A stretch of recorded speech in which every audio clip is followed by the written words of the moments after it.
There are lots of things that hold many of us back from being more effective leaders. And probably the biggest thing that holds most of us back is ourselves. On this episode, what gets between you and greatness? This is Coaching for Leaders, episode 296. Produced by Innovate Learning, maximizing human potential. Greetings to you from Orange County, California. This is Coaching for Leaders, and I'm your host, Dave Stachowiak. Leaders aren't born, they're made. And this weekly show gives you access to the practical wisdom that will empower you to become a better leader. And I'm glad you tuned in today. If for the first time, welcome. If you're returning, you'll hear today the voice of a really talented coach that I know is going to get us all thinking about how we can be more effective as leaders, and really to zero in on one of the mantras, of course, you hear from me often, is that leaders aren't born, they're made. There's a continual learning process that all of us experience as leaders, and I'm really glad that today's guest is going to challenge us in some new ways on that. And today's guest is Lolly Daskal. She is one of the most sought-after executive leadership coaches in the world. Her extensive cross-cultural expertise spans 14 countries, 6 languages, and hundreds of companies. She is the CEO of Lead From Within and was designated a top 50 leadership and management expert by Inc. magazine. Her writing has appeared in HBR, Inc.com, Fast Company, Huffington Post, Psychology Today, and many others. And she is the author of the new book just about to be released, The Leadership Gap, What Gets Between You and Your Greatness. Lolly, I'm so glad to welcome you to Coaching for Leaders. I've been looking forward to this. Thank you for having me and inviting me on. Well, the pleasure is mine, and I didn't share this with you yet, but when I was searching for your email address the other day to send you a note, I typed in your name, and there was a whole bunch of emails that came up that weren't from you. And I was thinking, like, what's going on? And I started looking through them, and I realized that there's been a number of times over the last few years that folks have emailed me or mentioned your name in a comment on the website or recommended you as a guest. So I'm really glad to be talking to you and get to meet you. This is going to be fun. Excited. We're both excited. Indeed. So let's start with Shakespeare. How about that? Oh, what a great way to start. Yeah, why not? Because I know you're a fan of Shakespeare, and you quote him at the start of the book, and he said, "Be not afraid of greatness. Some are born great, some achieve greatness, and some have greatness thrust upon them." Tell me your thinking about framing the book with that quote. So think about the quote. Isn't it exactly about leadership? Right? It's the same thing about leadership. Some of us have greatness that we are born with. Some of us have to learn it. Some of it has to expand upon it. Some of us have to achieve it. And some of it sometimes you're thrown into a leadership position that you might not be ready for. And I really thought that quote epitomized all the leaders that I have worked with, and they would understand it because they have experienced it, right? It's that be not afraid of greatness, right? They know that. Some are born great. They understand that. Some achieve greatness. They do that every day being a leader. And some have greatness thrust upon them. It's that sometimes they're thrown into a situation, and what do they need to do? They need to show up as the leader. So I thought it was a perfect quote to start the book. And I suspect for a lot of us, too, that we've had all three of the aspects of all three of those in some of our situations and in some of the positions we've been in. Absolutely. I see you're also a fan of Viktor Frankl. You talk about him in the book. It's such a powerful book, Man's Search for Meaning. And Viktor Frankl taught that, you can't change a situation you're in. You need to change yourself. I'm wondering how you think about that in the context of leadership and thinking about the archetypes that are part of the book you've just written. And that's one of my favorite quotes of Viktor Frankl. So what he talks about is, let's say you're in a certain position in your business and in your life where it's very, very challenging. And as we know in life, you can only control so much. So I always think that if you cannot control the situation, and that happens to all of us, what do we need to do in order to bring out our greatness? We have to challenge to change ourselves. And that in itself can help us pivot from being stuck to being where we want to be. So sometimes you'll have people that say, I'm not where I want to be. This isn't working for me. So if the situation isn't working, what do you need to do about yourself that you can change, that you could pivot, that you can challenge yourself? I love that.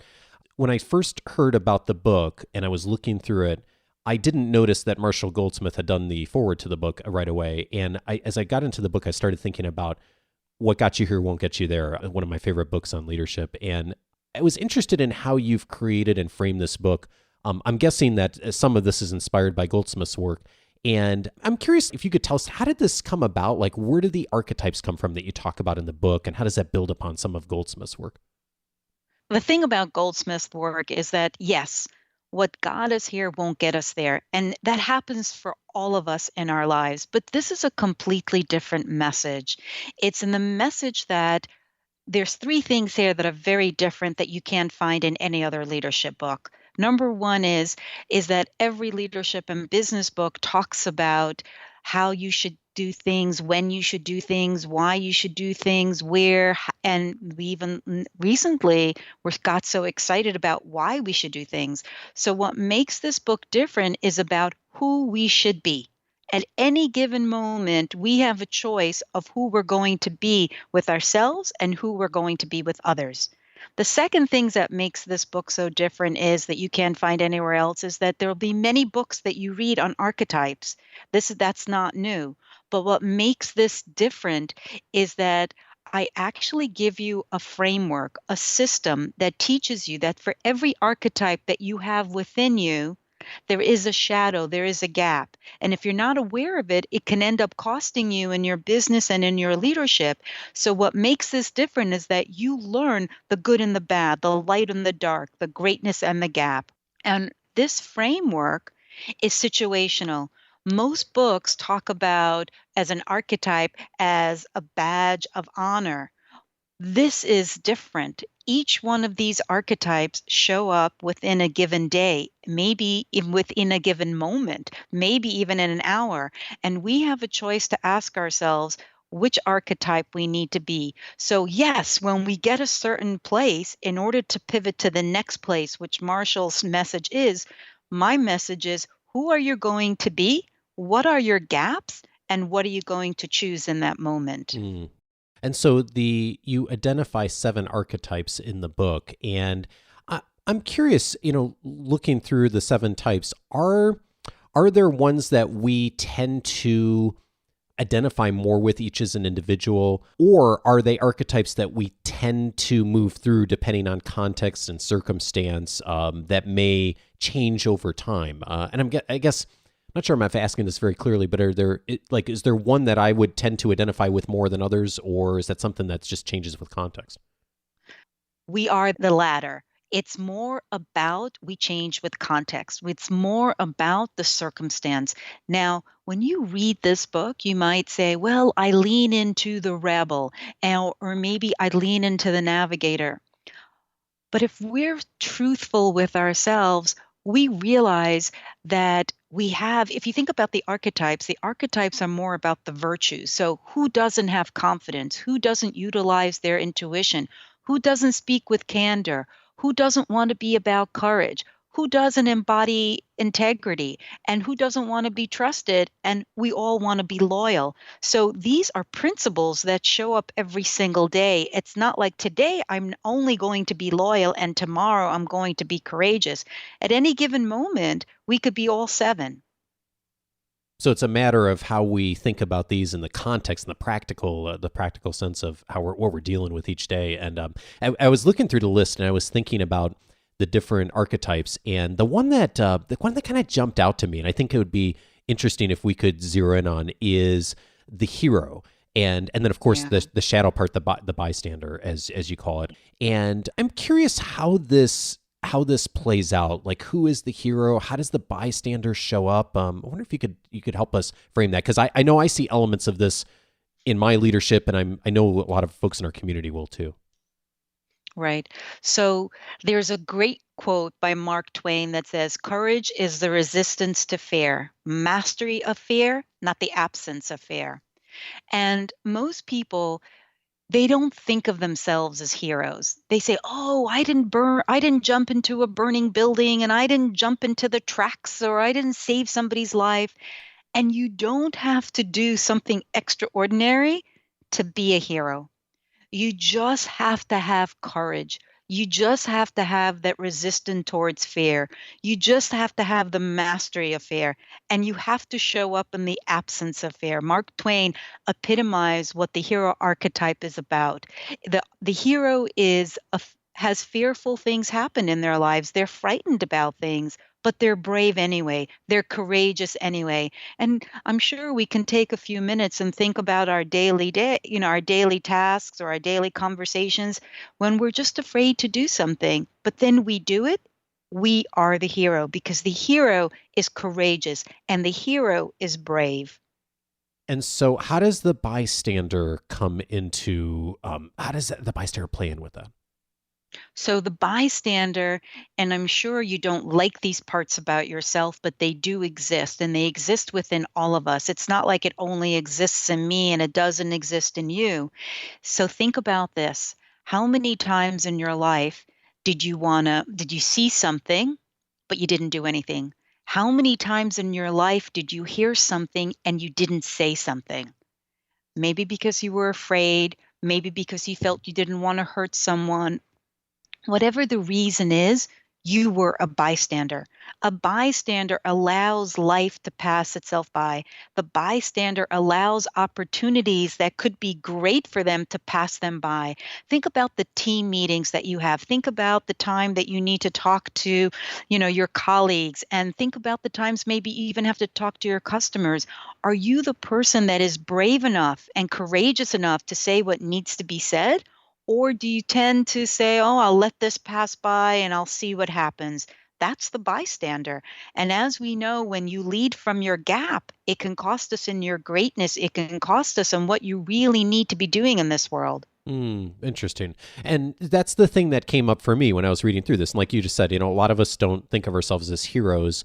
But I right away, when I was reading through this archetype, I could think of like, okay, here's the time today I missed this opportunity, or here's the time I should have stepped in a week ago in this customer meeting. And so that one tends to come up for me a bit. And I was interested in one of the analogies you talk about in the book, that when you coach people, sometimes you use the analogy of holding a grapefruit. And I'm wondering if you could maybe share that with us in the context of like how that shows up with something like hero and bystander, of those, how those play out and what the choices we make of whether to go with one or the other. Right. So there's this wonderful story and sad story about a leader that I was working with that, personified one of the archetypes in the book. And he, as you just talked about earlier, he felt he leaned into the archetype and he was very proud of it. But what people don't realize is that as much as we're proud of who we are, there are aspects to us, our shadows, our imperfections, our defaults that come out in times of stress, challenge, and crisis. And life doesn't always go our way. Leadership doesn't always go our way. Businesses can be challenging. And when that happens, sometimes we try to be the person we want to be, but what happens is our shadows, our gaps tend to leave baggage. It's almost like carrying that grapefruit where you hide it underneath your shirt and you expect no one to see it, but you're seething in a meeting, you're short in a meeting, you're speaking disrespectful in a meeting, you're exploiting people in a meeting. Those are your gaps. You think you're not showing it, but that's the grapefruit that you're carrying with you, but you hide it underneath your shirt by smiling when you're saying things that are challenging, when you're trying to manipulate, and you think nobody notices. And I say to my clients, we notice, we see it. And it's this baggage that we carry, these shadows that we have, these gaps that we have, that we shouldn't think that we need to hide them. But I teach you in the book of how to leverage them. And that's the most important thing that we can do for ourselves. Ah, okay. Well, one of the things I hear you saying is there's a stress component to this. So when we're under stress, when we're not confident, when things aren't going well, that's when this shadow side tends to emerge more, where, we might be more of the bystander than we would be the hero in that situation. Is it a matter of just being better at handling that, or are there other things tactically that you find are helpful to leaders beyond just controlling stress that help to make that choice different? So life is not just about one thing or another. We are thinking people, we are feeling people, right? And we feel them in our body, we feel them in our mind, we feel them in our heart. So yes, it would be a perfect life if we can manage our stress better. And that's very important. But what's even more important is awareness. Because when you have awareness about who you are and how you act and how you speak, you have a choice who you're going to be the next moment. So let's say you're having a conversation and it starts off that, yes, you're challenged, but you might be short with someone. You could ask yourself in that moment, is this serving the moment the best way that it needs to be served? And you could pivot. You could say, I'm so sorry. I'm under stress, but that's not, it's not your fault. Let's start again. I think awareness is more important. Yes, we need to manage stress. Yes, we should do all that we can to be as centered as possible, but that's not always available to us. What's available to us is to choose in the moment and when we have awareness. Got it. And so when you're coaching someone and they are falling into that trap of maybe being the bystander more than they'd like to be, what do you find that's helpful of getting that person to start to raise their awareness level to the point where they can make a different choice in the moment, like you say? Right. So the first thing we have to realize that the gaps are not really something that are detrimental. It was Joseph Campbell that said, in our abyss, we find our treasures. And what that means to me is in our weaknesses, in our gaps, is where if we learn to leverage them, we can utilize them and we can take ourselves to the level of greatness. You can be more of a whole person from your imperfections and your weaknesses. So for someone who tends to be a bystander, right? So we talked a little bit about this. It's that someone when they see something, right, and they do nothing.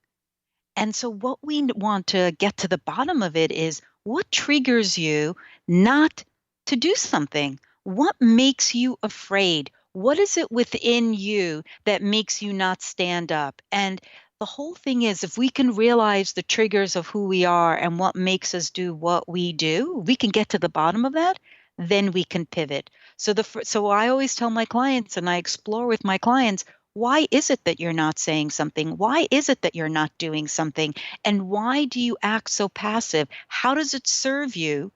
And if it doesn't serve you, because most of the time it doesn't serve them, if it doesn't serve you, what do we need to do in order to change that?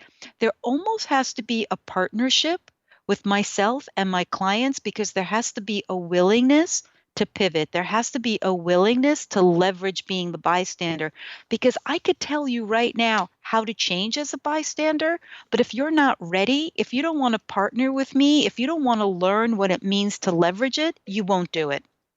What's an example of a time you've seen someone kind of walk through that and like what was the reason they were maybe tapping into bystander and how they were able to make that shift? We see it all the time in leadership. I see it in many organizations that I work in, that a leader has this position, they need to lead their teams, but they're passive. They don't give them information. They don't give them vision. They don't give them roles. They don't give them any details or information that they need to excel. And most of the time they say, well, they were hired for a reason. Let them go do their job. No, that is a bystander leadership. A leader needs to be engaged. Some leaders think, no, they hired me for what I do, my competence, my capability. I said, that's just a fraction of why they hired you. That's a fraction of why you got your job. And this is the biggest mistake when sometimes managers become leaders of teams. They want to talk about process instead of talking about people. The way to stop being a bystander is to engage with people and not engage in process, because people, that's where your most important parts of your organization are. So we have to be very mindful that when we are in a leadership position, how can we engage more? How can we talk to our people more? What are they thinking? Listen to them, talk to them. That's how you get out of being a bystander. And I know that some people run into that trap because they're fearful of being the micromanager. They're fearful of being the person that's always in everyone's business. And that's where some of that bystander probably comes in for some of us. I know I've made that mistake before. I think there's that place between, not being a bystander, but at the same time, not micromanaging. Where do you find that healthy balance when you find that clients really zero in on that in a healthy way? Absolutely. So the leader knows what needs to get done, right? And they feel sometimes that they know the right way to do it. But the question I have for that leader is, did you hire the right person to do the job? And if you did, then let that person do that job, but see how you can complement them. And it takes me to this whole scenario and story of Steve Jobs. I mean, Steve Jobs was brilliant at what he did, but guess what? He surrounded himself with A-plus players so he can learn from them and he can engage with them and he could encompass what they had to offer him. Even though he was their leader, even though he was their boss, he learned from those he hired. So every leader should learn from that too, is that, yes, you know what you know, but maybe you don't know everything. And maybe the person that you hired can teach you. Have a partnership with those you hire and teach them what you know, but allow yourself to become a student and allow them to teach you maybe something that they know. One of the stories you tell in the book is about Henry Ford and some of the lessons we can all learn from Henry Ford and some of the things I think a lot of us don't know about Henry Ford. So I was wondering if you could share some of the lessons and how that really relates to the hero and bystander effect. Absolutely. So everybody knows Henry Ford as being, the godfather of Ford Motor Company. He was the man. He was the person behind the brand, behind the business. But what people don't realize that Henry Ford was a very stubborn man. Maybe they know this about him, but what they don't realize, when he created the Model T, he thought that was the best car and the only car that should ever exist. He was not interested in learning what was happening out in the world. He was not interested in creating new cars. And he was very, very stubborn because he didn't want to create another model. He only wanted to have Model T. He was like, people need to buy. This is the best of what I have to offer, and that's it. And it was his son, Etzel, who said, Dad, we can't do this. Model T had its time, had its shine, but now people are moving on to colors and to convertibles and other kind of cars. And Henry Ford said, no, I don't want to hear about it. And Etzel in the background was creating all these new cars and new models because he was moving with the times. But Henry Ford didn't want to move with the times. He wanted to stay stuck in the times. And then what happened was Etzel Ford created a new car and presented it to Henry Ford, and Henry fought him on every single step of that way. He was like, I don't like it. Nobody's going to want it. And when Etzel actually revealed the car and the car became a true success, Henry Ford was shocked and devastated. Number one, he took there's a wonderful story how he took credit for the car. He said, oh yeah, look what I created.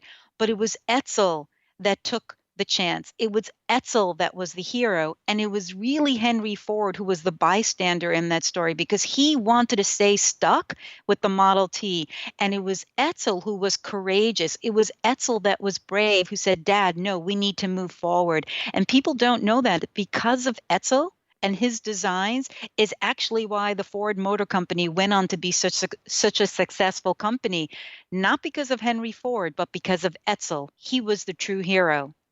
And that was the Model A, if I'm remembering right, that Etzel rolled out. Yeah, it's a fascinating story because we get in our minds sometimes that this, there's this hero archetype. I think we see, these famous names in business and in leadership, and sometimes it's easy to assume that, someone just made a great, brilliant decision at one point, and that was the end of it. And of course, in any successful organization and with almost any leader, that's just not the case. There's the constant need for courage and for change and for growth and for engagement, like you were talking about. So it sounds like a real clear challenge for us to really engage with people. That's why there's another layer to this book. The system that I teach is rethink. The 7 archetypes is a rethink model because most leaders think, right? They think they know. They think they know what to do, how to do it, where to do it. And I always encourage my leaders, rethink. You don't know everything. What got you here won't get you there. Rethink. And what is the acronym for rethink? These 7 archetypes. Rethink who you need to be in order to pivot to the next level. Yeah, and speaking of Goldsmith, I know one of the things that he does a lot, and I'm sure you do a lot as a coach too, is working on how to help people stop doing things. Because sometimes, what we stop doing is even more important than what we start doing as leaders. Are there things that you find that are common for leaders on how to stop being the bystander? Well, one of the things that you just talked about earlier is very important. Being a micromanager, right? You need to stop being a micromanager. Sometimes it's even worse. It's like you're hovering over someone. You're not telling them what to do, but it's like, yeah, not that way. Oh, do it. No, I did it better. But you're not really teaching them. You're not really engaging with them. So the bystander can be a loud bystander, but they're not really being a leader. They're just criticizing. And so we have to be very mindful about what kind of leader do we want to be and how do we want to engage with the people that we lead? Because the truth is, it's really a partnership, right? It's not about me it's about we. And that's very important to be very mindful when you tend to be a bystander. So there's a lot of awareness that comes into this for Yes. everything around leadership, of course, but this especially. So there's so much more in the book. I mean, we've talked about the hero archetype. There's 6 more. So, you've gone through and researched this extensively and looked at all these different archetypes. And as you mentioned, these all show up for all of us in different scenarios and different contexts. So I hope folks will go check that out. And you have a spot online for folks to even check out the book and get some more information about it, right? Yeah, absolutely. Right now, they can go to the leadershipgapbook.com. And right now, if you order a book, you can get a free assessment that most people pay $97 for. But don't stop with one book. Get more books because can you imagine if 3, 10 people on your team or 20 or 50 people on your team are all speaking the rethink language? Then you have a shortcut to ask yourself, do we need to be the hero now? Do we need to be a truth teller right now? Do we need to be a rebel right now? And in 5 seconds, people know who they need to be in that meeting. They'll know who they need to be in the team. So it's a very powerful system. Excellent. We're going to have that in the show notes and, of course, this week's leadership guide. Lolly, one of the things you write in the book is great leaders have the ability to rethink who they are. They're open to learning, changing, and growing as leaders. So I'm curious, what have you had to rethink in the last few years on how you lead others? So interestingly enough, I make it a practice to rethink all the time because as I explained earlier, rethink is an acronym for who I need to be. So at any given moment, I'm asking myself, who do I need to lean into? What do I need to show up as? And so not even in the past 5 years, think about in the last 5 minutes. Before this call, I was on a client call and he needed me to be the truth teller. And trust me, it wasn't easy. I had to be very brave. So for me, it's not just pivoting every couple of years, but it's actually making choices and pivoting within every moment. What a great reminder for all of us, the importance of that from a leadership standpoint, because we are all facing all kinds of different things every single day.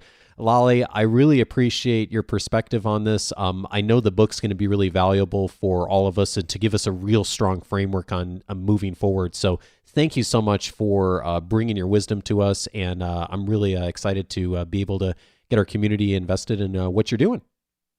Thank you so much. It was such a pleasure and a privilege to be here with you today. Well, thanks, Lolly. Lolly is the author of The Leadership Gap, What Gets Between You and Your Greatness. Check it out. We'll have all the links in the notes in this week's weekly leadership guide.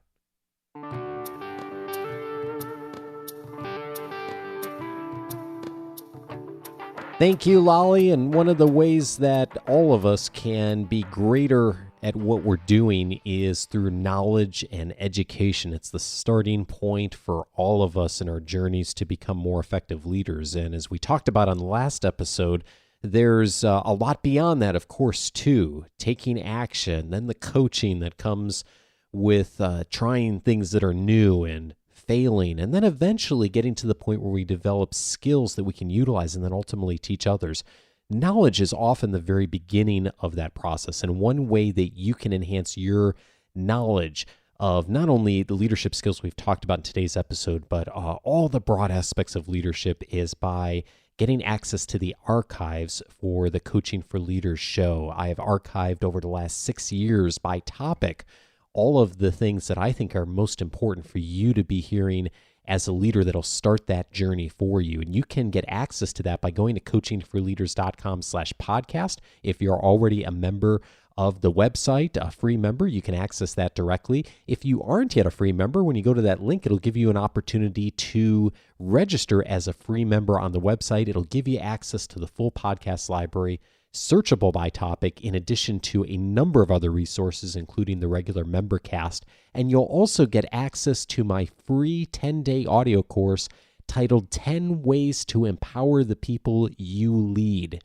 If you will give me 10 minutes a day for 10 days, I'll help you to get the most immediate, practical actions to become a better leader. It is a fabulous way to begin that journey of knowledge and beginning to think about new ways that you can approach your leadership journey. And you can access all of that by going to coachingforleaders.com and activating your free membership. And while you're there, I hope you'll check out some past episodes that also relate to today's conversation. Lolly and I talked about Marshall Goldsmith, who has written the foreword to her new book. Marshall was on episode 196 talking about his most recent book, Triggers, Creating Behavior That Lasts. And if you are looking to create the behaviors that last, it's a great complement to our conversation today. Hope you'll check out that episode. Marshall goes into depth not only on how we can do that for ourselves, but also talks about how he's done that for himself as an expert executive coach. So that's episode 196. Also, past episode 232, How to Manage Your Inner Critic. Tara Mohr and I talked about that inner critic voice that a lot of us hear and plays into the conversation today very much about these different dichotomies. Episode 232 is a place to go if you find that your inner critic is talking to you a lot right now. That'll give you a lot of tools and strategies to help to, if not silence that voice, at least make it a little bit smaller in your daily conversations with yourself. And then also, I'd recommend episode number 254, Use Power for Good and Not Evil. Speaking of dichotomies, Daskal Keltner was on that episode talking about his book, The Power Paradox. It is a really important examination of how leaders use power and how we can utilize power effectively, and also the trappings that all of us can fall into as leaders in utilizing power. I hope you'll check that out. You can access all of those past episodes by going to coachingforleaders.com/the episode number. That'll take you right there. Next week, I am thrilled to welcome Susan David to the show. She has a new book out on emotional agility, and she's going to be joining me to discuss the 4 steps that all of us can use to get unstuck and embrace change. Who doesn't need that? So check that out next week. Thank you so much to Nuda Fairhope in the States here for the kind review you left on iTunes. Thank you so much. To leave a rating or review for the show if it's been helpful to you, go to coachingforleaders.com/iTunes. Have a great week, and I look forward to seeing you next Monday. Take care.